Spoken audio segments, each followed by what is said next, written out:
I know what you're thinking. The Genshin clone being good? It is more likely than you think. Wuthering Waves is a game that I'm sure you've all tried, but if you haven't, at least you've heard of it. Maybe you're tired of the praise that the game's been getting, or you find the general sweaty aspects of the game to be kind of lame and not really worth your time. While tryharding and gacha games are another topic altogether, the praise that the game gets right now is not for nothing.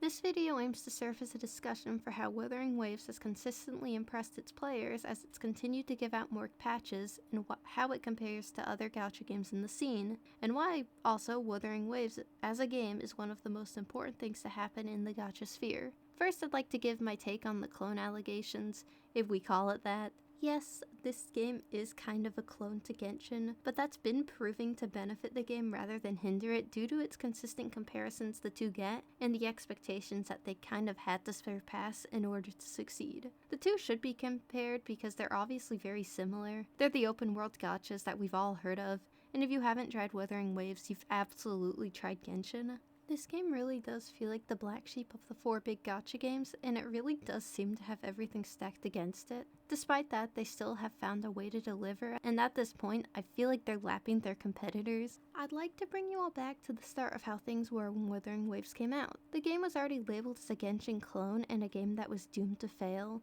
and since it wasn't a Hoyo game, it didn't have that good Hoyo brand that we all trusted in at the time to deliver on a polished and complete game. Honestly, there was no real reason for any of us to trust Wuthering Waves to deliver at this point. We've all seen non-Hoyo games try and fail to, impress us. Look at Tower of Fantasy. We've been hurt before. They didn't have that streak of delivering good games like Hoyo did, with Genshin and Star Rail. Zenless Zone Zero at the time had more going for it, just based on the name and the reputation of it being a Hoyo title. The launch night of Wuthering Waves was kind of funny, and I could see that people lost hope in the game just because of that. The launch night of Wuthering Waves was actually pretty funny. Everything was really laggy, and I could totally understand how people lost hope in the game at that point. The story at the time was also kind of flat and boring. I don't know what to tell you, it just was at the time. Despite the critiques of launch, it was clear that there was a genuine game here. The combat was fun, and it wasn't just a game that wanted to make the most on its first patch and eventually end of service 6 months later.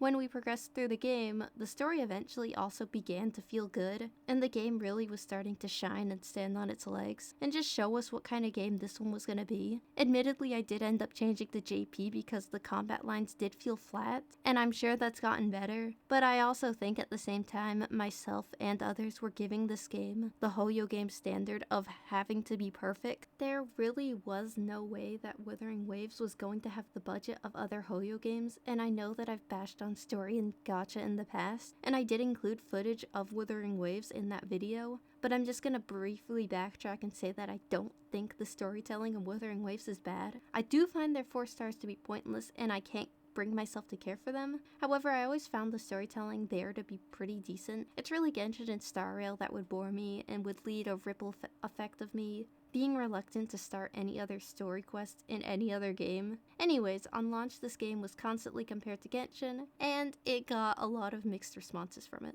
It really didn't help that Zenless Zone Zero was also being released at the same time, making there 2 big Hoyo games that Wuthering Waves is gonna get compared to. And now fast forward to now, and recently Star Rail's 3.0 came out around the same time of Wuthering Waves 2.0 launch, making these 2 big patches that could also be comparable, so it was really a 3v1 at that point. Despite all of that, the game is still relevant and it's far from being close to dying. When I started Wuthering Waves, I firmly believed that the gameplay of the characters were all peak, especially compared to the alternatives in other games. And fast forward to almost a year later, the new units have surpassed the old ones in terms of fun, and it's honestly just a fun game to play now.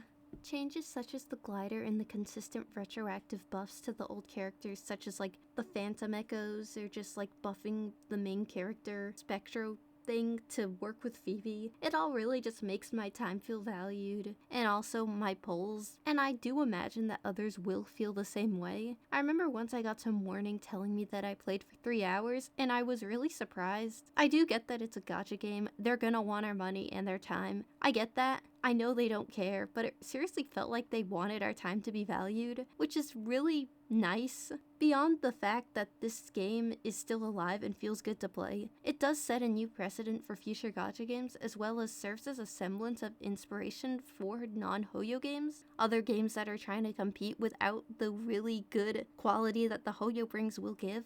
It's really not that I want Hoyo to be humbled whatsoever. I personally don't care about companies, and I don't feel morally superior for liking one or the other, or really just like a third one. I don't care. But this is showing that the market of the space is changing. Genshin absolutely changed the gacha sphere and progressed the genre into what it is today. That's undeniable. But it's Wuthering Waves that's showing that non-Hoyo games can really succeed, and those who weren't like innovative enough to create Genshin can still succeed and show their vision. It's not too late. There is passion that's put into the game, and the players feel respected, and that's keeping them from playing and for this game to still work. Kuro Games really has made a name for themselves by using Genshin's formula and improving it. The exploration, the characters, the combat, and just by innovating the game with new features such as fishing, which is way better than the Genshin fishing, I promise. They had to improve on this formula if they wanted to have any relevance. They couldn't just be like mediocre. They would have failed. I personally do find it weird that there are people who don't want this game to succeed, and the same also applies to those who really want Genshin to fail. These two games are direct competitors, and it's going to force competition, and that's a good thing. Again, Genshin has changed the scene in a way that no other gacha has, and for the longest time, it really had no other competition than the Hoyo titles, meaning that it didn't have to really improve because they were all profiting anyways. They basically had a monopoly on the scene as a whole, and there was no real competition.